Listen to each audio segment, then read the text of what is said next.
Hello everyone, I'm a Rainbow and I've got some tips for beating the final level of Demeo's Reign of Madness.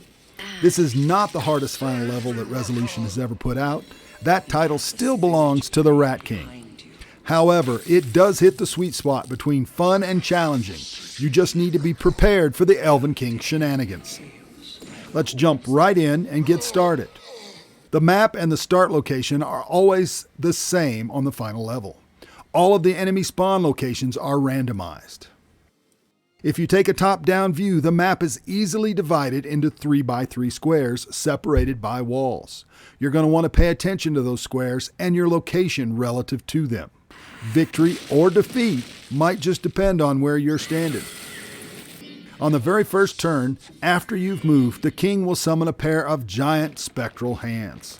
Then, he'll pile up rubble walls to separate the party members from each other. You can prevent this by making sure there's at least one party member standing across the threshold of where the rubble would be. This makes it easy to regroup, attack any enemies, or simply get away from the spectral hands that'll be attacking you every turn. The spectral hands will do one of four things: point, pound, pluck, or heal. However, they telegraph what they're going to do, so you've got the opportunity to react. Even better, you can use their attacks to your advantage to eliminate other enemies. Pointing hands will shoot down the row in the direction that they're pointing. They'll do 7 damage to any rubble, creatures, or characters that get hit, including the king. Pounding hands will hit the ground directly below them once, then twice more, either side to side or up and down, and they will do damage to anything they hit. Plucking hands will reach up onto the arena wall and put one of the huge creatures into play.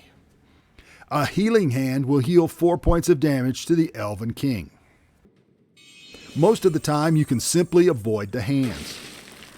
Just let them do the work of knocking down walls, killing wandering monsters, and damaging the king himself. After your third turn, the king will descend from his throne. In every game I've played, he descends in the central part of the board. Not in the exact same spot, but close. The king has a variety of attacks. The most brutal is his channeling attack. However, this one takes 2 turns before he can use it. And once he starts, he won't be going anywhere or doing anything else. This is a great time to pound on him. Get the king below 80 hit points and he'll float back up to his throne. Then summon a couple more hands. He'll stay on the throne for 2 turns before coming back down. The king is beatable with almost any mix of players. You'll want the usual suspects for cards though: Adamant, Rejuvenation, Heals, and whatever high damage cards work best for your characters. However, there is one card that makes this level much easier.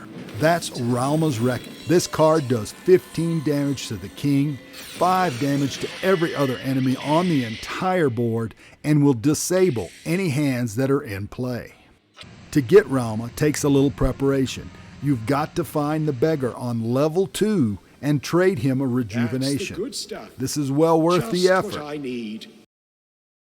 I'd also suggest bringing at least one barbarian to this party. The barbarian has access to Varga's Retribution, which is a stackable damage modifier that lets him bring a massive beatdown on the king. I hope these tips prove helpful in your battles with the king. I'm a Rainbow, thanks for watching, and don't be shy about hitting that like button, and maybe think about subscribing. Have a great day. Bye now.